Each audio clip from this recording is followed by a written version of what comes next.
What is going on, everybody, and welcome back to the Thursday edition of the Stokastic NHL Strategy Show, sponsored by Prize Picks. I am your host, Josh Harris. Joining me, as I look like I have a head. Let's do that. Joining me, as always, my partner in crime, Slim Cliffy. How we doing? Doing good, man. Pretty excited for this 12-game slate here today. I didn't even really notice, but yeah, with the zipper up, your shirt just kind of blended into the background, so it just looked like a floating head there. Yeah, doing good. Didn't end up cashing last night. I went with the top Edmonton guys. Obviously, Hyman and Draisaitl didn't do anything. I mean, on a 4-game slate, as soon as Travis Konechny scored that empty netter to complete the hat trick, at that point, you either had Konechny or you didn't. He kind of just snapped things open there last night. He's been on a pretty good stretch here lately. I think they said he has 20 points in his last 10 games. Like, he's just having an unreal breakout season. But, yeah, Travis Konechny cracked the slate. I didn't have any Travis Konechny, so it was an early night for me. How'd you do? I cashed, but didn't realize it until this morning. I was, once again, up way too late. I had my biggest action of the night was on the Edmonton Anaheim over 6.5. So stayed up until that hit late in the second. That was almost midnight. And then I went to bed and I had Gabe Velarde, and he scored a goal in the third period. It actually min-cashed me. So we take it, move on to tonight. This is a big slate. There were some ownership spots that surprised me a lot that are actually pretty low and makes me excited to play them. If I do go that route, we will talk about that as we get there. I'm sure the inflection in our voice will hit peak 13-year-old puberty when we get there. So I will, at least. I don't know. Okay. But yeah, I mean, listen, these short slates are just wild. Hopefully on these bigger slates, there are multiple paths to victory. If like one team smashes and they're like going to be on the winning lineup, that kind of sucks on a big slate. You kind of hope that there are multiple avenues to win. So we'll navigate through you.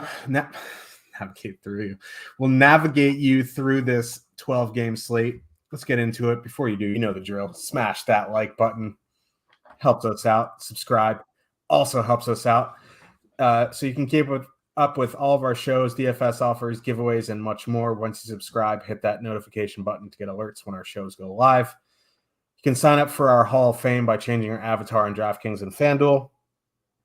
Download the Stokastic avatar from stokastic.com/avatar. Then you got a place in the top 3 of a contest with over 5,000 contestants. Then you can tweet the win to StokasticHOF on Twitter, or you can email us with your screenshot, and you win a free month of Stokastic Plus Platinum. You can only win 1 month per year. You also get a shout out on our weekly Hall of Fame segment. Weirdly enough, never got my shout out. I'm going to contact HR. Yeah, there's definitely a conspiracy against you, keeping you out of the Awesome Hall of Fame. The nose plays. Let's get into the slate. The Seattle Kraken with a 2.5 total heading into Boston. The Bruins have a 3.5 total. Senor Fiesta, Marty Jones is confirmed. Linus Ullmark is probable.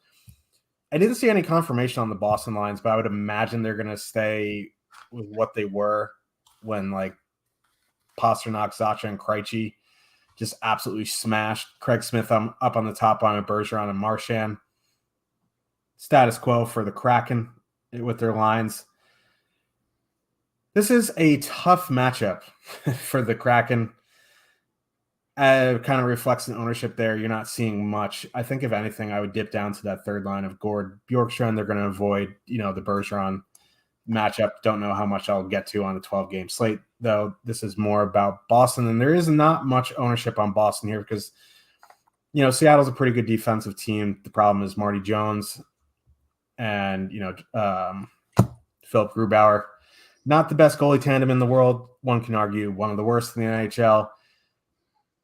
These line combinations aren't great for DFS. I know like Zacha, Krejci, and Pastrnak went nuts last game. So I think if I was going to full stack anything, it would be the line with Pastrnak just because he's just on some unreal tear. Otherwise, I'd probably power play stack Boston. Yeah, I mean, I'm not going to take long on Seattle. I don't have any interest in the Kraken side here. Top lines going into Boston, I just auto fade. So that would be the Burakovsky, Beniers, Everly line. Just not even going to bother with them going up against Bergeron, Marchand. The second line of Wenberg, Schwartz, and McCann is a little more interesting because at least that Zacha Krejci line is around league average by expected goals against so far this season and around league average by actual goals against at 5-on-5. So, they're below average by expected goal share is Pastrnak, Krejci, and Zacha, which feels impossible with those players, but they're up nearly 200 minutes together, so it's not a tiny sample either. So if anything, it'd be Wenberg, Schwartz, and McCann because, I like the Gord, Bjorkstrand, and Tolvanen line, but Hall, Frederick, and Coyle have a 62% expected goal share this year. They're strictly just flat out one of the best third lines in hockey. Nothing for me from Seattle. On the Boston side, I think power play stacking might be the way to go. There isn't a ton of ownership. The ownership that does come in will probably come in on the power play guys. Craig Smith is 3,500, which, it's fine for him on the top line. But they don't score a lot with Craig Smith there. He was on the top line quite a bit last year, actually, because he was one of the regulars up there, before Jake DeBrusk became a permanent fixture on the top line or whatever. So Marchand and Smith and Bergeron do have a sample together of nearly 200 minutes going back to last year. 3.5 expected goals for, 1.2 against. That's why I don't take opposing top lines going into Boston. But only 2.2 actual goals for. You and I have talked about at length how the top line has struggled to score without David Pastrnak there, even struggled to score with him there this year. That goes doubly so for Craig Smith. So I think it would be the Seattle penalty kill that I would try to take advantage of. The penalty kill itself is bad, and the goaltending is certainly not helping. So, Marchand, Bergeron, and Pastrnak, just three-man stacking that way, I think is one way to go about it. If you want just, I think, a two-man of Pastrnak and Charlie McAvoy or something like that, if you don't want a full stack, is perfectly fine. Boston has a 3.5 total here. We're expecting goals from this side. It's just they kind of have three balanced-ish lines now at even strength. So I would focus on the power play, and I would focus on the guys like Marchand, Bergeron, Pastrnak, McAvoy, and so on. That's where I'm going to end up in this game. The third line of Hall, Coyle, and Frederick is kind of interesting because they have played exceedingly well together this year. As I mentioned, 63% expected goal share, 5.4 goals per 60 minutes, 3.1 expected goals per 60 minutes. They're generating a lot. It might not be a bad two-man of Frederick and Coyle if you want to just use those two guys and then pay up for higher price lines elsewhere. But I think this is about the Boston power play. Yeah, and not too much ownership on Boston here because there are a ton of good spots here tonight. So nice little. It's always fun getting low-owned Boston against Martin Jones in 2023. Let's move on to the next one. Winnipeg Jets with a 3.4 total heading into Buffalo. The Sabres have a 3.1 total. Connor Hellebuyck, Ukko-Pekka Luukkonen are confirmed. Who are those kids? Jack Quinn and JJ Peterka still scratched for Vinny Hinostroza and Rasmus Asplund. I get it. Like, you want to give the kids a breather here. I just don't think it makes their lineup any better. Top line for both top lines here are in play for me. Like, I don't like stacking against Hellebuyck. I always do that. I don't know why. Hellebuyck. But you saw he was kind of human against the Red Wings here. Not sure what the flow chart says here. Is it a tough matchup? Not really. But the ownership isn't very high, so it kind of you can definitely play them here. If you don't want to play like Ehlers, Dubois, Connor into Tuck, Thompson, Skinner, that Perfidi, Scheifele, Wheeler line is going to get better matchups. Not that like the Tuck, Thompson, Skinner line is something special defensively. I think both top six lines for the Jets are in play. I think going back to the Buffalo top line here, just like one, they're inching up to the matchup proof level, and two, they're coming in around 2%. So like anytime you can get a top line like Buffalo at 2%, I don't care who the goalie is in net. I think I would take a stab. I don't think I would prioritize Buffalo by any means in 1 to 3. I'm more on the Jets in 1 to 3, but I think, you definitely have to consider them. Yeah, I see between the two top lines here, we did just see Hellebuyck get absolutely roasted by Detroit. I don't think anybody really expected that. Like, it happens. It's hockey. Maybe 3 or 4 goals against. I don't think a 7-5 loss is something that we could look forward to too often with Hellebuyck this year.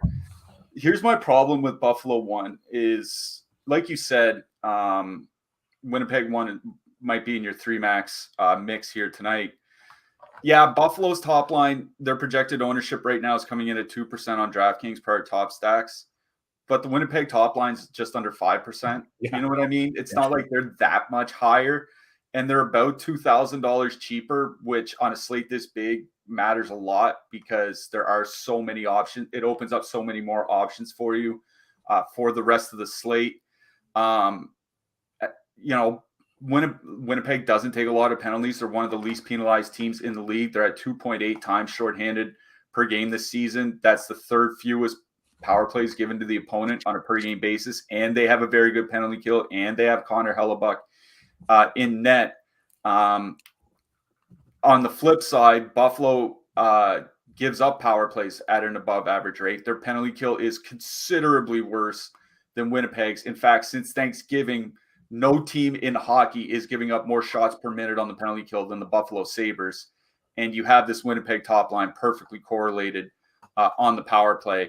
I talked about Kyle Connor in my picks article today. You can go check out my picks article at Stokastic.com. Just head on over to the NHL section. It's free to read for anybody to go check it out. Connor and Ehlers, going back to last year, 3.1 expected goals, 4.4 actual goals per 60 minutes. In 230 minutes together.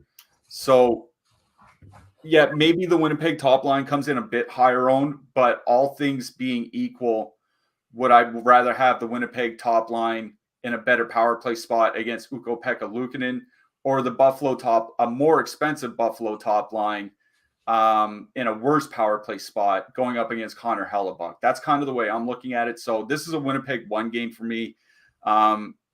If you want to dip down to Winnipeg 2, I think that's fine. It's a pretty good line on their own. Scheifele, Wheeler, Perfidi, 2.9 expected goals for, 2.7 against in the last 100 minutes together. But I think you want to take advantage of this bad Buffalo penalty kill and get as many pieces against it as you can. So it's Winnipeg 1 that I like the best in this game. I'm not going to say no to playing Buffalo 1 at all because you're right. There's very little ownership on them on here. They are approaching basically matchup proof territory. It's just they're close enough to Winnipeg one for me where I'd rather save the 2K and go with the better power play matchup. So that's where I am in this one. Yeah, the reason I like Winnipeg 2 here is just because of the price, really. They're like 14 and change, which is very cheap. You get Scheifele on the top power play. Perfidi and Scheifele have played well together. They have good numbers, and they're going to get like it doesn't matter. It doesn't matter who they're going to get. You know what I mean? Like it's going to be a good matchup 5-on-5. So if you're in if you're in the mid range here, they have a 3.4 total, low ownership power play. Like it just checks some boxes for a mid range line. But yeah, Winnipeg won my favorite line in this game. Let's move on to your boys here, the Canadiens. The Nashville Predators with a 3.6 total heading into Montreal. The Canadiens have a 2.8. Nashville is back-to-back on the road. They went with Saros last night.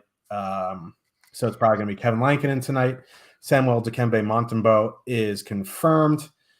Nashville mixed up their lines in-game last night. Surprise, surprise. John Hines. They did go to Duchesne, Juuso Parssinen, and Philip Forsberg, which was kind of nice. I mean, like if you're going to put any line together for Nashville, that's probably like the best you can do. Whether they do that tonight remains to be seen. If it is, don't mind them. Like back-to-back on the road, 12-game slate. It's like Predators, but 3%, 3.6 total. Canadiens penalty kill is horrific. Jake Allen's not in. It is Montembeault. So, like, yeah, maybe I'll have a little interest here in the Predators top line. On the flip side, like, with Lankinen in the net, a bad penalty kill, top line not too expensive, fully correlated, ownership around 5%. I kind of like the Habs top line here. Oh, really?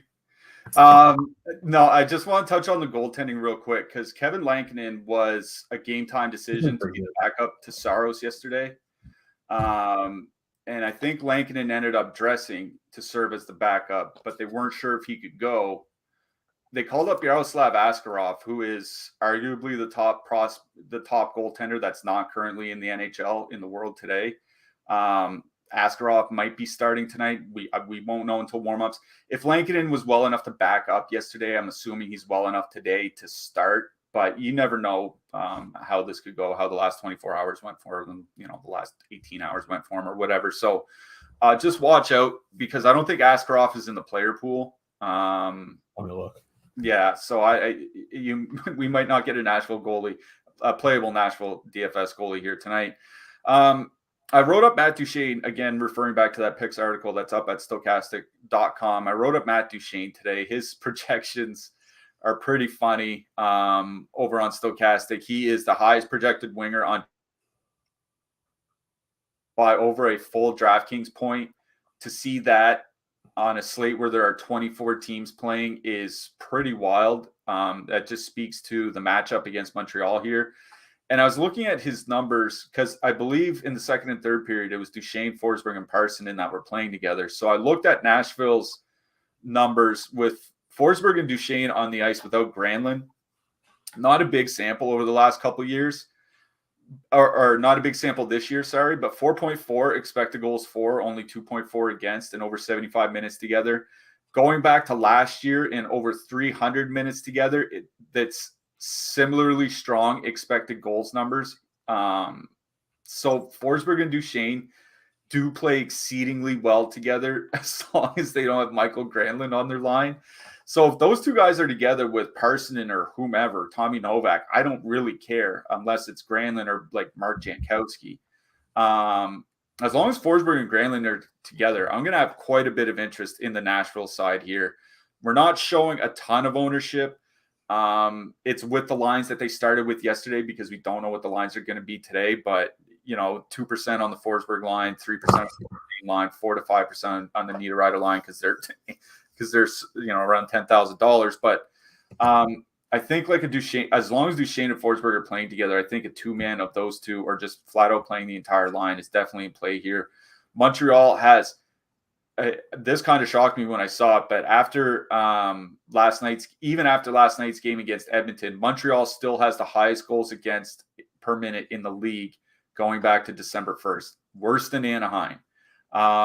This is a tremendous spot for Nashville. So as long as Forsberg and Duchesne are together, that's what I'm interested in. If they're not together, I don't know. They sent Cody Glass to the. I said this in Discord. They sent Cody Glass to the Shadow Realm last night, and he played like 12 minutes. So I don't even know where else you could possibly go. But as long as Duchesne and Forsberg together, that's what I'm interested in. On the Montreal side, yeah, I do think the top line would be of interest to me. But if Forsberg and Duchesne are together, that's probably the matchup that they're going to get. And I would favor the Nashville side, even on a road back-to-back in that matchup. The Montreal top line, 2.7 expected goals against over the last 4 weeks, which is worse than league average, but it's the best that you'll find on Montreal. Like, if that's the best that they could throw at Nashville, there's not much they can throw at Nashville. So, I mean, no problem playing the Montreal side, especially if you want just one-off Cole Caulfield or something like that, because he's always in play. But I honestly think as long as Duchesne, like I said, as long as Duchesne and Forsberg are skating together, I think I'm more interested in the Nashville side here. They've just been so good together over the last couple of years. Yeah, I always after at that stretch last year where Nashville won just played excellent. It just feels so bad clicking in Nashville players. They've had numbers at best, you know what I mean? And Askarov not in the player pool, by the way. His name is no price. So that's just something to keep in mind. But yeah, be interesting to see if Juanito Hines does keep Duchesne and Forsberg together, because I do like them and they're not overly expensive.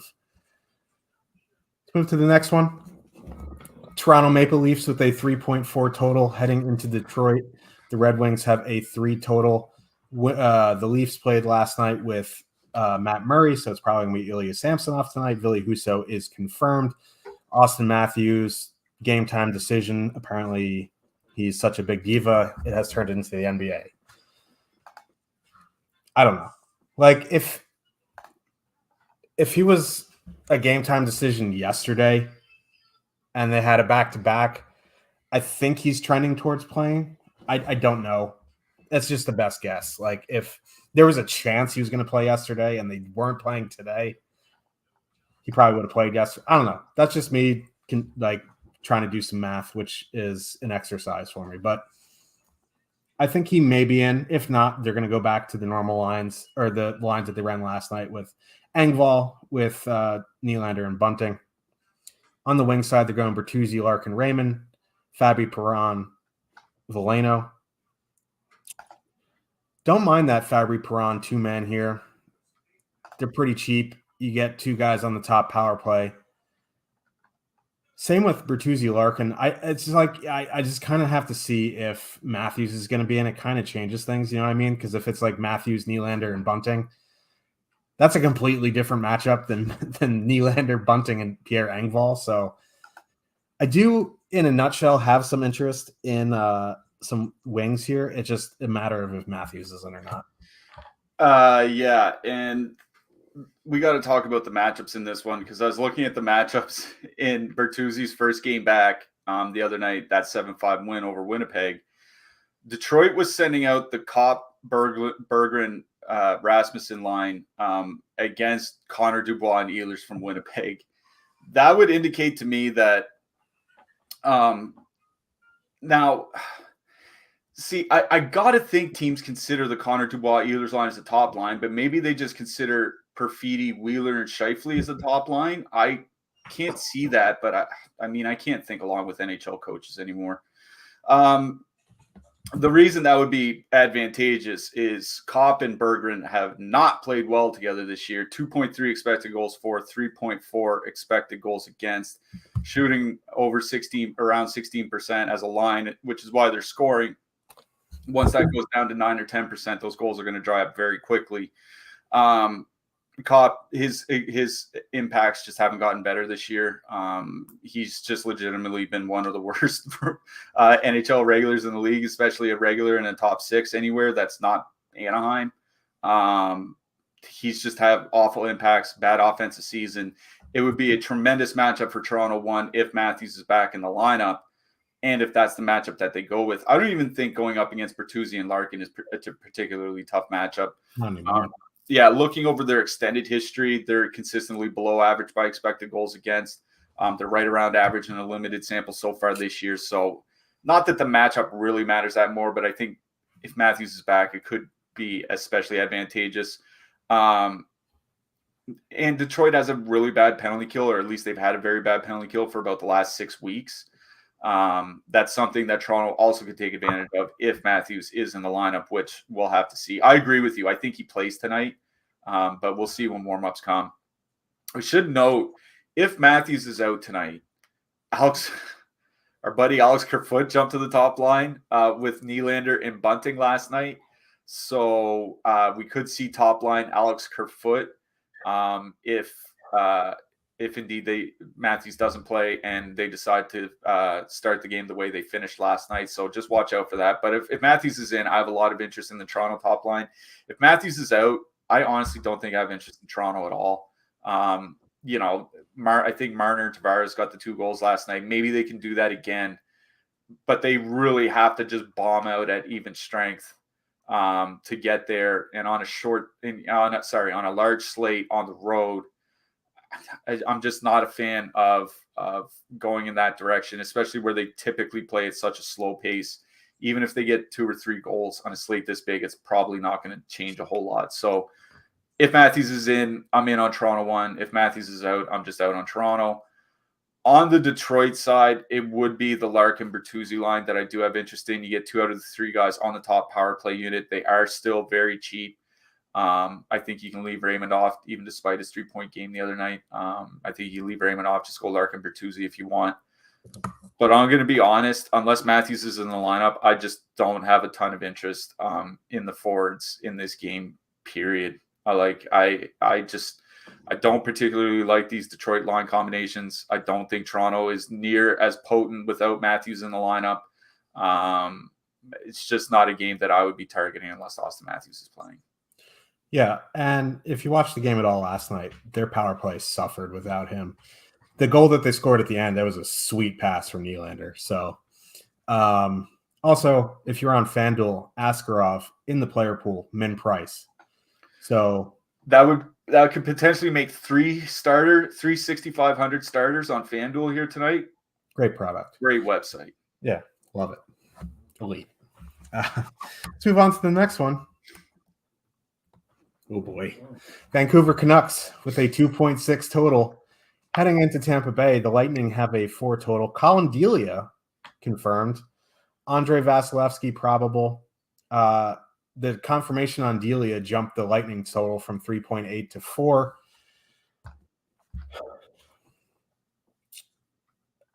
I was saying, I don't know if I said it to you or I forgot who I was saying it to. Like, if you just blindly bet the Canucks overs, I think you just print money. 1, because they're a pretty good scoring team, and 2, they're just miserable defensively. And this is a pretty potent matchup here for the Lightning. Like, this is a great matchup, great power play matchup, and they're not getting much ownership. Like, none of these like really expensive top lines are getting much ownership. It seems like some of these mid-range lines, like the mid-range builds, are going to be more popular tonight. So like spending up for Tampa 1 here could be interesting. Like you see Kucherov, he obviously garners the most ownership, 5.3% on that line. Stamkos 7.5%, but then guys like Braden Point, 3.5%, Hagel 1.5%. You know what I mean? So like full stacking that Kucherov line is going to put you on a different path here. Kuzmenko off the top power play again for Brock Besser is just an absolute circus. Not that this is a great power play spot for the Canucks, but, Andrei Kuzmenko, every time he's on the top power play unit, he has success as the net front. And Brock Besser just isn't doing it. You know what I mean? So, like, put Kuzmenko back. But for me, this is a Tampa game. If you organically get Canucks in your 150 through Fantasy Crunch or whatever optimizer you use, I think that's fine. I don't know if I'm going to go out of my way to get them in my lineup, though.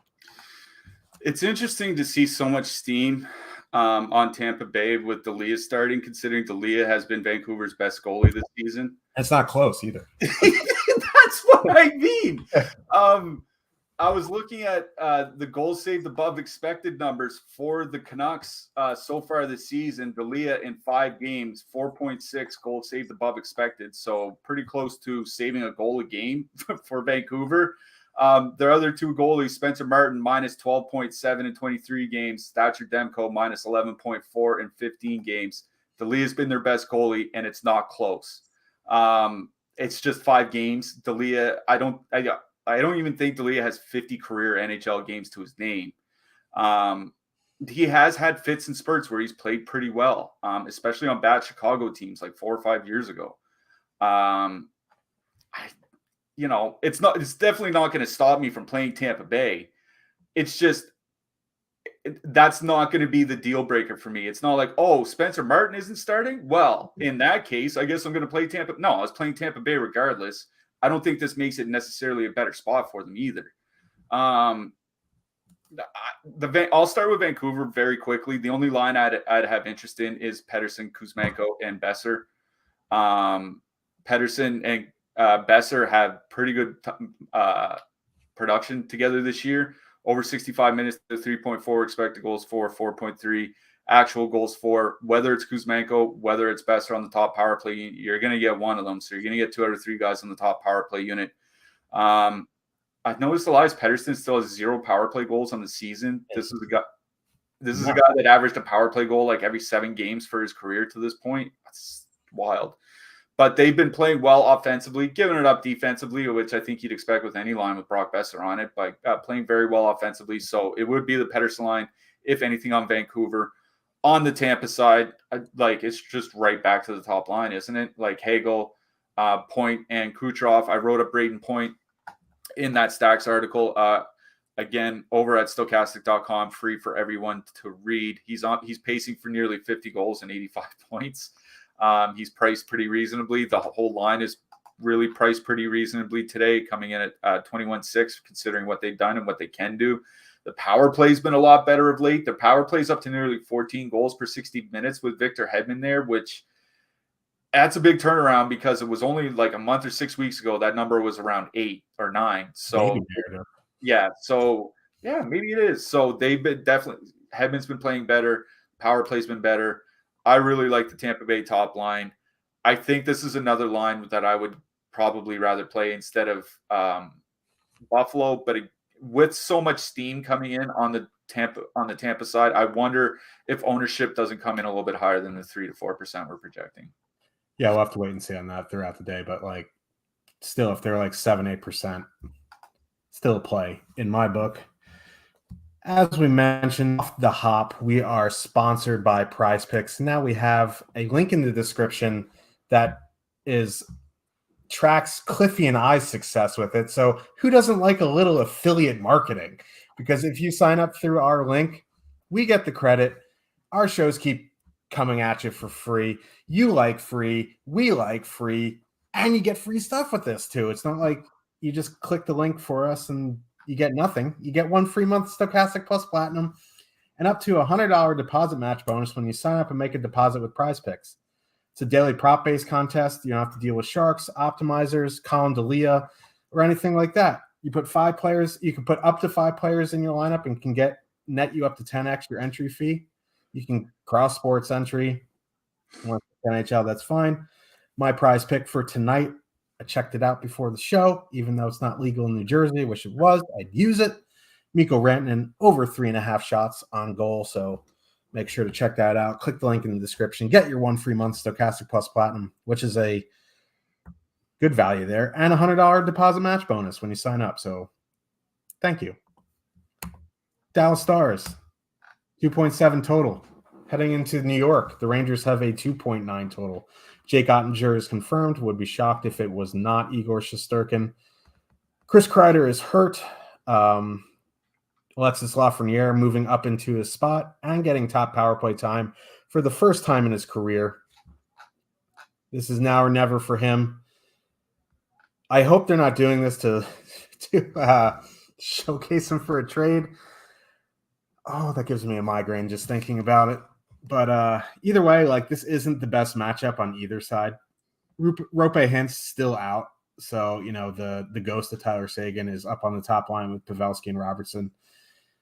I don't know if I get to anything in 1 to 3, but like Zibanejad, Kakko, and Lafreniere pretty cheap. Zibanejad and Lafreniere on the top power play.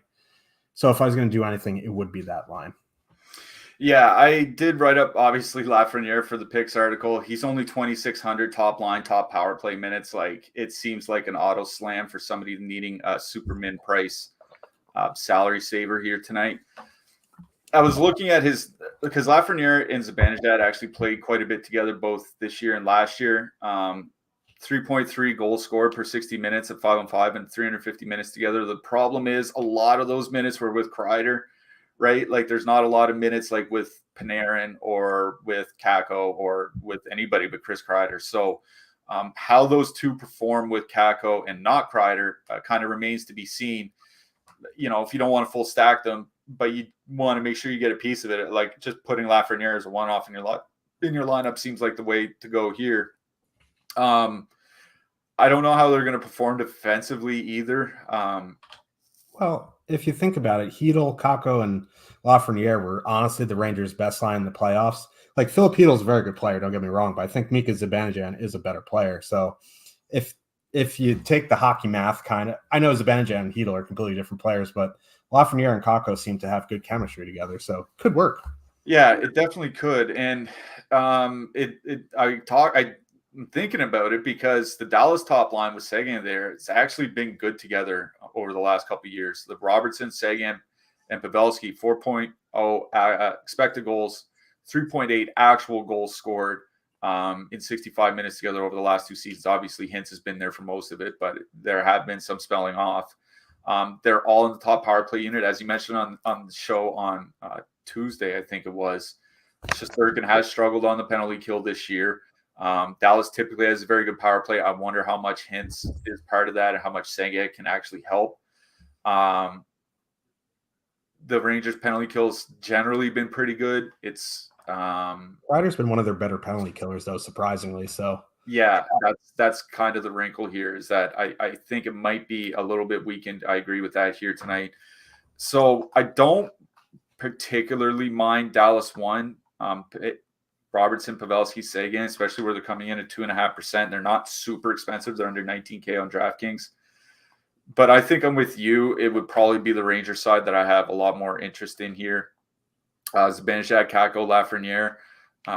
Problem is they're coming with a lot of ownership. They're going to probably push 10% on DraftKings because they're so cheap, because they're at home, because 2 out of the 3 guys are on the top power play unit.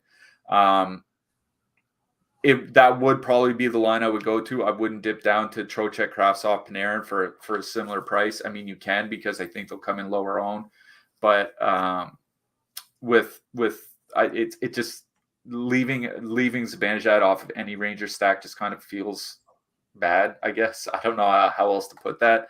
So it is the Rangers top line I have the most interest in here, but I'm going to be honest. I think this is another game where I don't have a whole lot of interest in the forwards. Not full stacking anyway, like one-offing, by Johnston or Lafreniere. Like I said, I think that's fine, but I don't have a ton of interest in stacking in this one.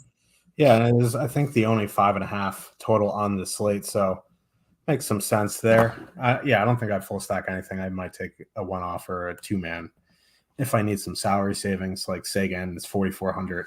It's cheap. Obviously, Lafreniere 2,600 on the top power play. So yeah.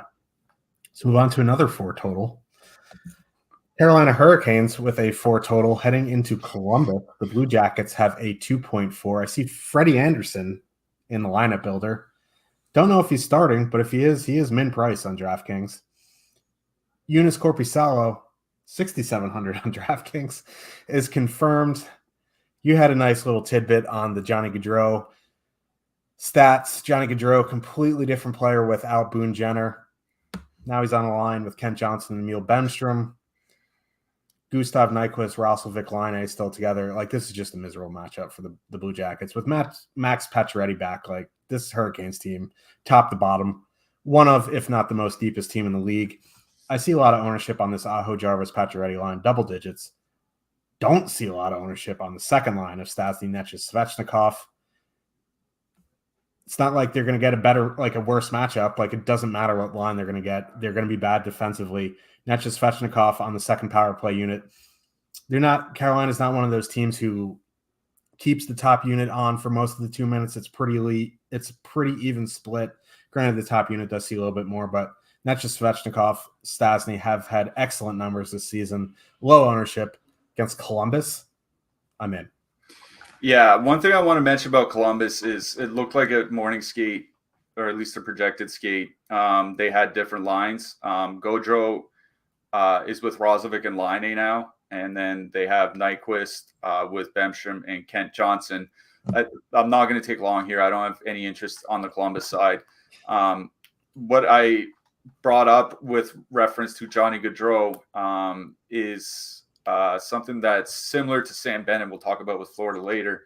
When Gaudreau is playing with Boone Jenner this season, Gaudreau is producing 3.6 points and 8.9 shots per 60 minutes. Without Jenner, the points per 60 minutes are cut in half to 1.8, and the shots go down by about 25% to 6.6. So you're producing at half the rate. You're shooting at 3/4 of the rate without Jenner, going up against, if not the best defensive team in the league, one of the top 3 defensive teams in the league.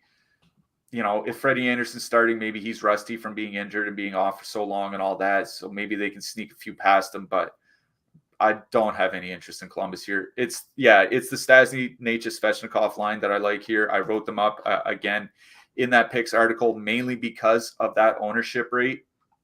Like, I get why people want to go to the Aho Pacioretty line. Ostensibly, those are the 2 best offensive players in Carolina. But even if they are, I don't think Svechnikov and Necas are very far behind at this point. And if I can get them at like a third of the ownership or less of the Pacioretty line for, what is it? $1,300 less on DraftKings as a stack for, probably the same ice time, give or take. Like, I don't think the ice time differentials will be that big when you put it all together at the end of the game. Yeah, it's Necas, Svechnikov, and Stastny that I have interest in here. They've been playing, like you said, they've been playing exceedingly well together. I wanted to look to see if their numbers had fallen off of late, because sometimes that happens where a player has 4 or 5 really good games with a new line and then really starts declining. 75 minutes together since Christmas, 5.1 expected goals per 60 minutes. Like, I think they might actually be getting better. So where it's a great 5-on-5 matchup, not a bad penalty power play matchup. I'm going to go with the line that's cheaper, coming in with less ownership, that is playing extremely well. Necas, Svechnikov, Stastny. Yeah. Also, I think Brett Pesce is on the top power play unit over Burns. We'll get to defenseman later, but that is one to note as well. Move on to the next one. We have the Minnesota Wild with a 3 total heading into New York. That blows. The Islanders have a 2.9 total. Philip Gustafsson. Ilya Sorokin is confirmed. This is one of these games where I just don't have too much interest on either side. Kaprizov, that line is completely fine, I guess, but I don't want to stack into Sorokin. Kaprizov's home road splits are worth noting. His goal scoring is way lower on the road. Whether you really buy into that, it is whatever. But Sorokin and net, the Islanders are terrible defensively, but Sorokin at home is excellent. I don't have much interest in this game in 1-3. You want to get to some of these lines in 20 to 150, like the Kaprizov line, like the Nelson line. I think that's fine. But, Barzal and Lee would probably be the one on the Islanders side that I would want to play the most if I had to play a line. But again, in 1-3, not sure to prioritize anything. Yeah, I can't get over this pricing. Simon Holmstrom just goes to 3,500. For what reason? The guy has 1 point and 9 shots in 10 games. What are we doing? Why is he 3,500 but Lafreniere is 26? Okay, anyways. One thing about Barzal and Lee, I mentioned this in our Discord. They got benched last game.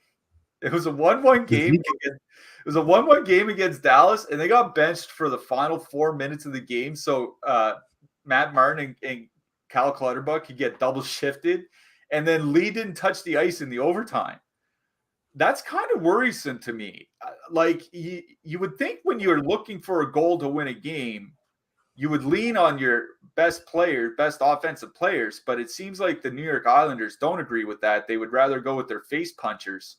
So how much can you really rely on the Islanders here to A, just leave their lines together, and B, just not bench somebody so they can double shift Matt Martin?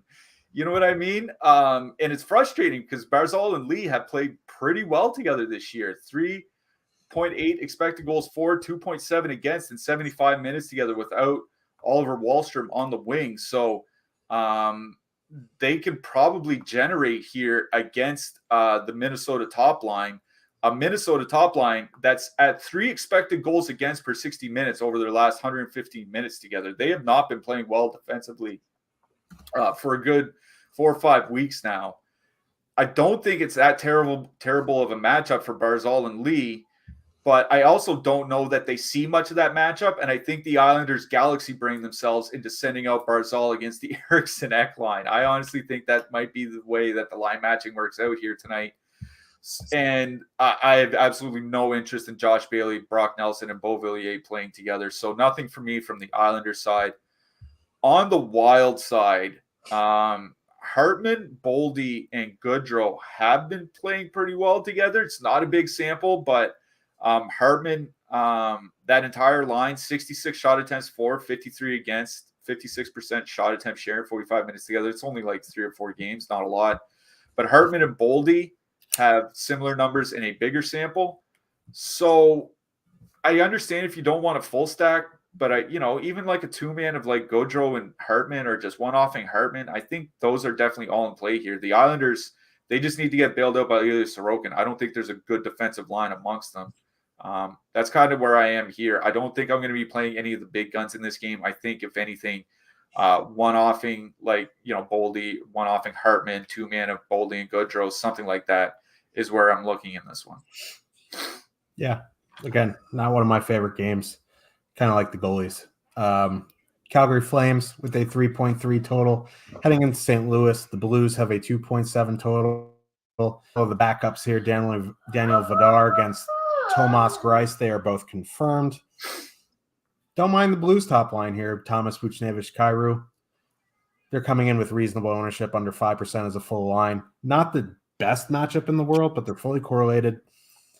They're not overly expensive. They're at home. They can dictate the matchups. Not sure that there is a easy landing spot, but maybe if they do send them out against Huberdeau, Kadri, Lucic, they could take advantage of that. Just a matter of if the coach has a brain or not. A lot of coaches have proved that they do not. On the Flame side, almost no ownership on that Toffoli, Lindholm, Dubé line. That's probably where I'd go. If you want to go to back to that Backlund, Coleman, Mangiapane line, fully correlated on the second power play unit, we'll never tell you no to there. So yeah, but my preferred is Toffoli, Lindholm. Yeah, these two teams played on Tuesday night, and it's actually the second time in the last month where Calgary has played back-to-back road games in the same city. They did it with San Jose a few weeks ago, and now they're doing it now with St. Louis. I don't think I've ever seen that outside of the bubble season. Yeah, where the Blues and the Coyotes played 8 games in a row. That was – I actually think Arizona and St. Louis played 7 games in a row. Yeah, it wasn't hyperbole. That was, yeah, that's a good point. In that game, they sent out the Barbashev, Shen, Sad line quite a bit against Coleman, Backlund, Mangiapane, and quite a bit against Huberdeau, Kadri, and Lucic. So that left that Buchnevich line kind of getting their ice time spread across the 3 lines. So I don't expect the St. Louis top line to necessarily be hard matched. This is the exact same matchup that we had 2 days ago, and we saw that St. Louis top line do pretty well. They're coming in with positive leverage again. 6.1% top 2 stack probability by our top stacks, 4.1% ownership. Still fairly reasonably priced at 17,300, considering they're probably all going to play 20 in the neighborhood of 20 minutes, if not more. Jordan Kyrie's been on quite a bit of a heater of late, and he's averaging over 3.5 shots over his last 20 games. So the additional shot volume has been nice to see. That's probably why his price has risen so much. But they are generating offense, 3.6 goals scored per 60 minutes, and they're 115 minutes together. Not that Calgary's an easy matchup or anything like that, but their goalies have struggled this season. I do think there's merit to going back to the St. Louis top line. On the Calgary side, I agree with you. It's the Dubé, Lindholm, Toffoli line. Not coming in with much ownership, under 1% by our top stacks tool. 2 out of 3 guys on the top power play. St. Louis's penalty kill has been getting better over the last month, but it's still the middle of the league by goals against anyway. They don't take a lot of penalties, which is what's saving them. But Toffoli, Lindholm, Dubé still playing well together. 4.4 goals scored over the last 4 weeks. Lindholm not shooting a lot less than last year. Like, I think you can just do double wing if you want. Like, just do Toffoli, Dubé if there's a one-off center elsewhere that you like. But it is the Calgary top line that I do like best in this game. Yep. Before we move on, we have a $4.99 super chat from our neighborhood-friendly 8-ball expert. Thank you very much, Bobby Boom. He says, hey, ladies. Hey, girl. Would let me do a $4.69 super chat. Weird. Who's your mom's 2% nuke stack? Thanks, boys, for every show. We are grateful. I can ask your mom if you want. She's upstairs laying pipe. But no, seriously, a line we just talked about, Carolina 2, they're coming in a little bit over 2%, but I think that's one of my favorite low-owned lines tonight. Yeah, if you want to pay up a little bit more, we'll talk about them at the end of the show, but the Florida second line, Kachuk, Verhaeghe, Bennett, coming in at 1.7% top ownership, much, much higher. Top 2 stack probability. It'd probably be the Florida second line for me. Yeah. I do like them. They are a late night hammer. Let's move on to the next one. More hammers involved in this one as Mrs. Boom lays more pipe upstairs. Colorado with a 3.7 total heading into Chicago. The Blackhawks have a 2.3 total. Pavel Francouz, I butcher that name every time. Francouz, French fried potatoes. He's probable. Peter Mrazek is confirmed. Looks like Evan Rodriguez sticking up on that top line. He might be power play 1 here tonight instead of JT Compher, Jonfer, Romfer. That being said, Compher's on the second line with Mikko Rantanen and Alex Newhook. Patty Kane still out. I can maybe make an argument for 3 players on the Blackhawks that should be NHLers. No, you can't. Don't have time. But yeah, I think this is an excellent spot for Colorado 1. Excellent power play spot. The top line will be fully correlated if Evan Rodriguez is up there.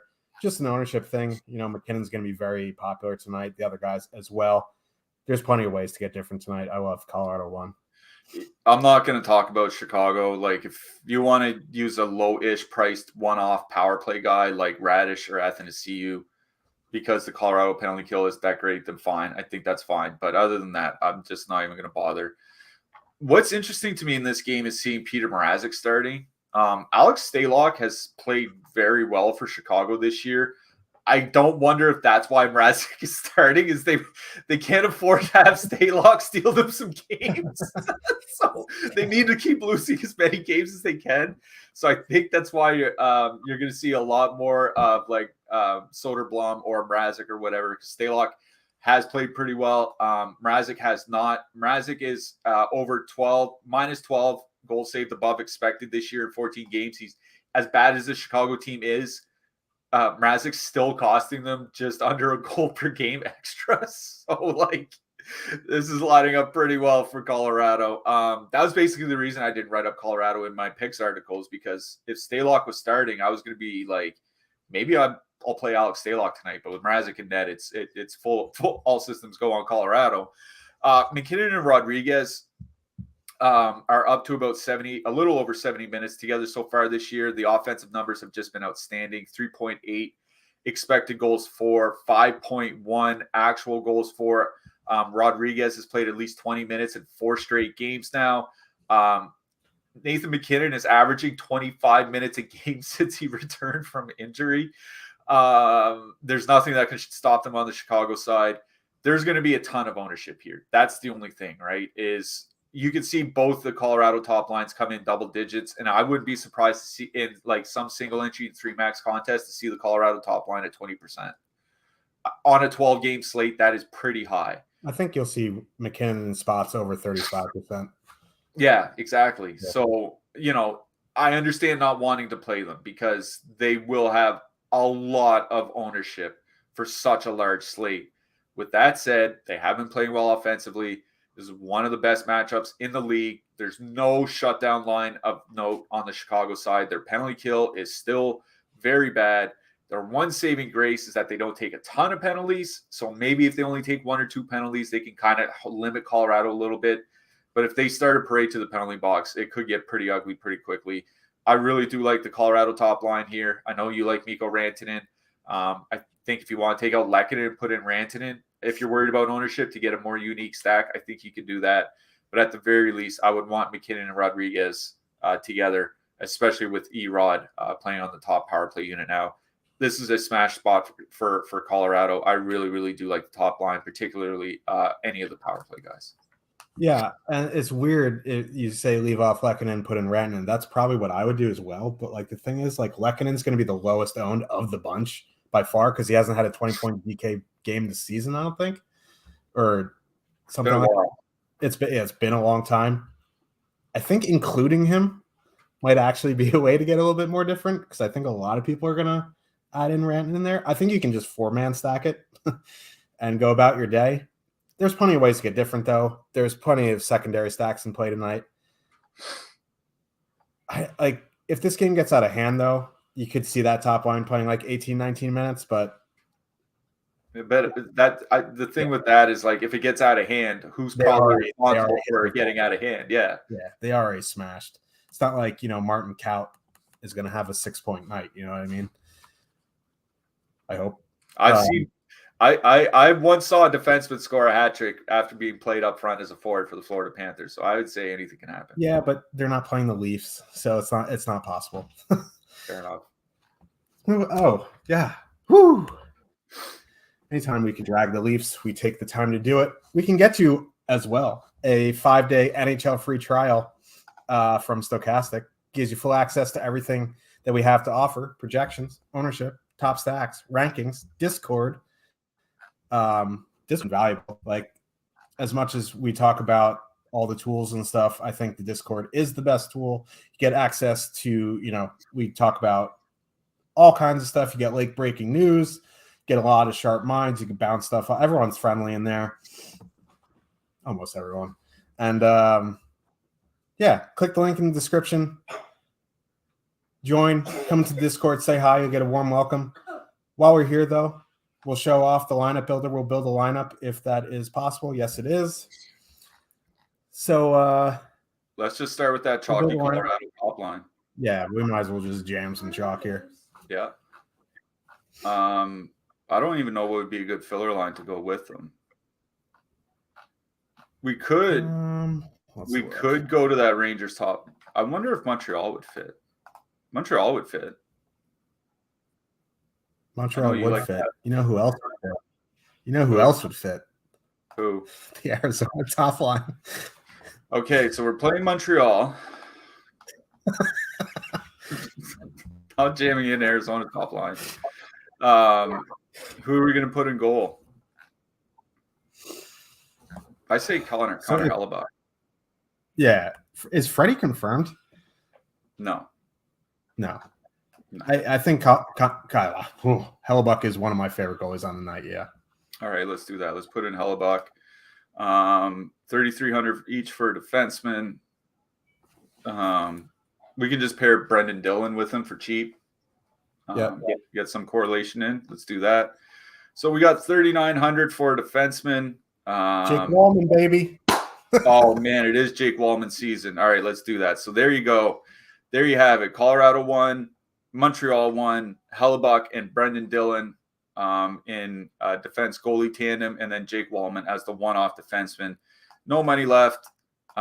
Projection just under 100 points, so that works pretty well. That is our sample lineup for today, and you can see how easy you can do it with the lineup builder, and it gives you the salary, their ownership, their projection, the stack projection, everything you need to make hopefully a successful lineup.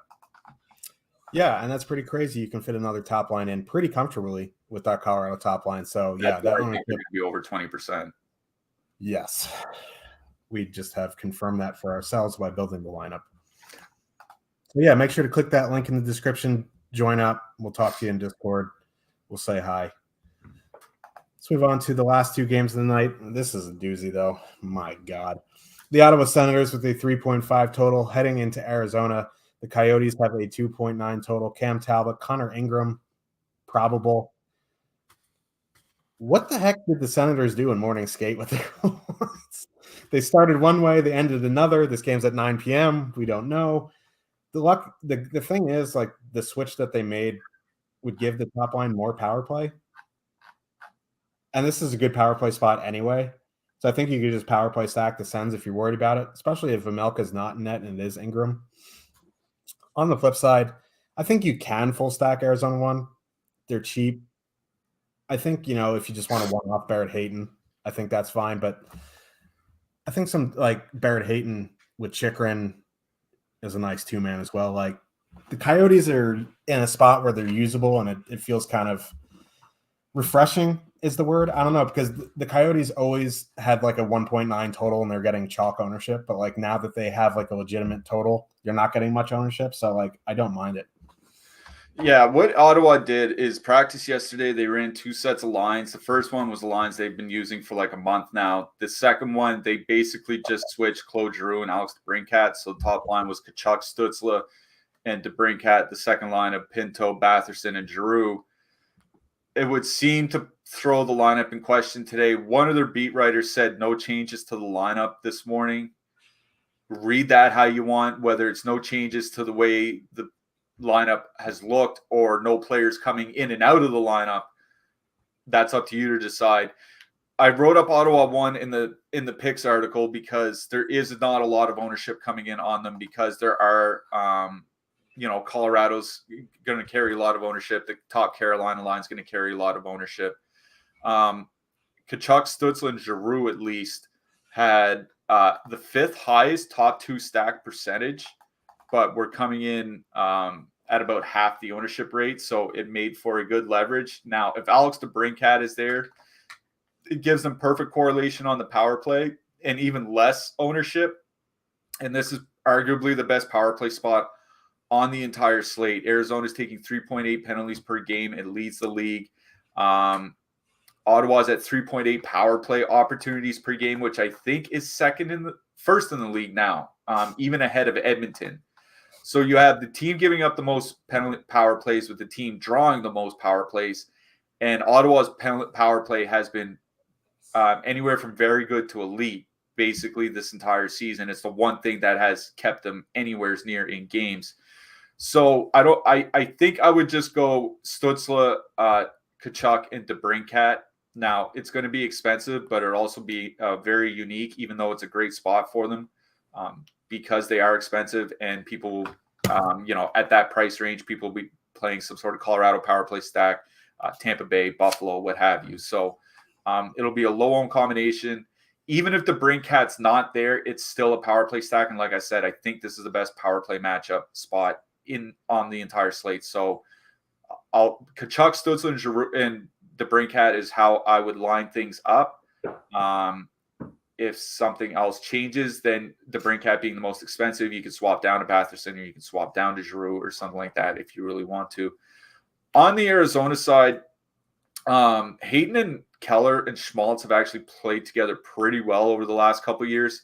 3.1 expected goals for, 3.7 actual goals for. Like, they're actually generating shots and expected goals, not just goals, which is something Arizona just typically doesn't do. So I'm with you on the Arizona top line. I don't really hate them. I just think they're coming in a little bit over-owned. I think Barrett Hayton makes a fine one-off again here in this game. But I think this one's all about the Ottawa power play for me. Yeah, very, very good power play spot here.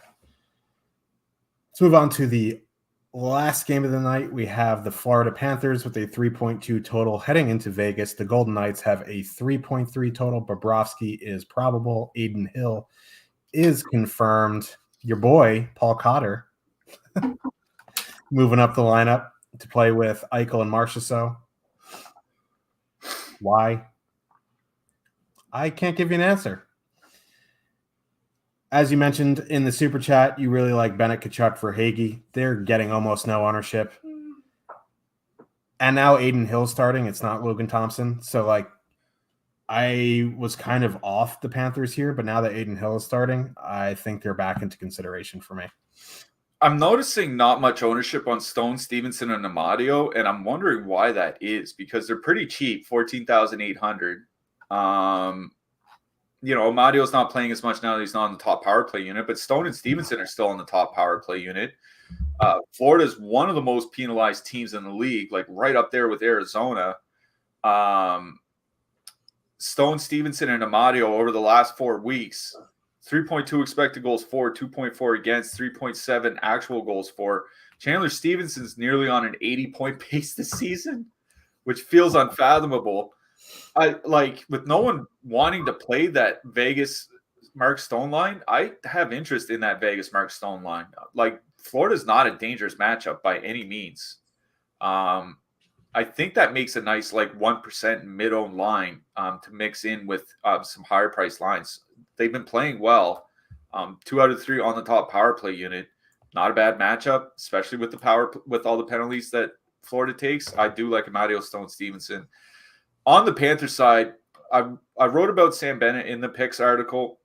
What I wrote about is that he's pretty much been like 6 times more productive.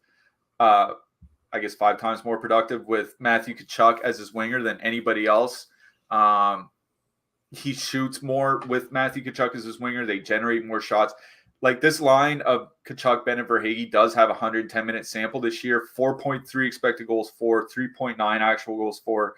Doing that, shooting under 10%. So very much well within 5-on-5 shooting range. It's not a good power play spot because Vegas is one of the least penalized teams in the league. So I don't think this is a situation where you have to run out and make sure you get Barkov in or maybe Reinhart to save some money or whatever. I think it's about the 5-on-5 matchup. And I think Tkachuk, Bennett, and Verhaeghe is the best 5-on-5 line in this game. And there's almost no ownership on them. I don't mind Florida 2 here. Yeah, agreed. There's a lot to like about this slate. That is the 12-game slate. Coming up after us, we have the No House Advantage Thursday night NBA show at 3:30 with Terry and Gundacker. So if you do play on No House Advantage, stick around for that. Let's talk some defensemen here. I have a list. I won't mention all of them. I was just writing them down throughout the show, so I didn't scroll like an idiot for 20 seconds. We'll go with some cheaper ones here. I'll let you talk about. The one I will mention on the power play is Brett Pesce if he is on the top power play. He is 4K. Let's talk about some punt options here. Brendan Carlo, 2,700. Brendan Dillon, 2,700. Don't mind Henry Jokiharju at 2,900. Going back to Alexandre Carrier, 3,100. Our boy, everyone's boy, Jake Wallman, 3,900. I still think that price is fine. Even Keandre Miller at 3,800. Eric Gabranson at 3,400 is fine. And Scott Mayfield at 3,600. I'll add 2 more. One I'm not so high on anymore. One is Jordan Harris because it looks like Montreal might go 11 forward, 7 defensemen tonight. And if Montreal goes 7 defensemen, like, Harris might only play like 18 and 19 minutes, but I think he's fine. The other one is Nico Mikkola from St. Louis. With all the defense injuries, he's basically been playing 20 minutes a game like clockwork. 2,900. Don't mind Mikkola for cheap either. Yeah, and a couple spend up options. I think, Jacob Chikrin is fine. I think Alex Pietrangelo is in a really good spot. I don't know who else really. Charlie McAvoy running. Charlie McAvoy, yeah. Power play. Shane Gostisbehere, Arizona power play against the Ottawa penalty kill as well. And Thomas Chabot, like we were talking about for the power play matchup. Great spot for him on the blue line against the Coyotes. Yep, Cale Makar as well. So, yeah, that is some defenseman options there. Who you like in a net? There are a lot of cheap options here. Yeah, now that Freddie Anderson's probably playing at 6,500. I think he's got to be near the top of the list because of his price, right? Same thing with Ilya Samsonov on FanDuel. He's still 6,500 over there. Connor Hellebuck, whenever he's not like 8,300 or something, I'm always tempted to play him. So don't mind Hellebuck. Same thing with Ilya Sorokin. I think he's 7,600, 7,500 in a home matchup. Don't mind Sorokin either. And I wrote up Jake Ottinger in the picks article, 7,400. He's one of 7 goalies, I think, that we have projected for at least 29 saves, and he has the lowest expected goals against of all of them. So I don't mind Ottinger on the road. Yeah, I don't have much to add to that. I mean, there are a lot of other goalies under 7K, but if Freddie Anderson starts, like, it doesn't matter. Like, Mrazek is 6,700. Ukko-Pekka Luukkonen is min price as well. Joonas Korpisalo, 6,700. But if it is Freddie at 6,500, he's probably going to be the chalk option. You know, Connor Hellebuck, Ilya Sorokin, probably the pivots there. So, who are you liking for your hat trick pick? Matty Duchene. He's gonna embarrass Montreal tonight. We talked about so many games, I forgot that they're even on the slate. I was trying to figure out my lineup as we were talking, and I'm like, yeah, I got it. Now you just said Matty Duchene. I forgot the Preds were on the slate. I got to keep with the Spice tradition. It's probably going to be chalk though tonight. Alexis Lafreniere. All right, I like it. All right. Are we back tomorrow? Don't know. Didn't see the schedule. I don't think so. We are not. So we will see you Saturday morning, 9 a.m. Eastern, with some energy drinks. Make sure to click those links in the description. We'll see you in Discord, and good luck, everybody. Good luck, everyone.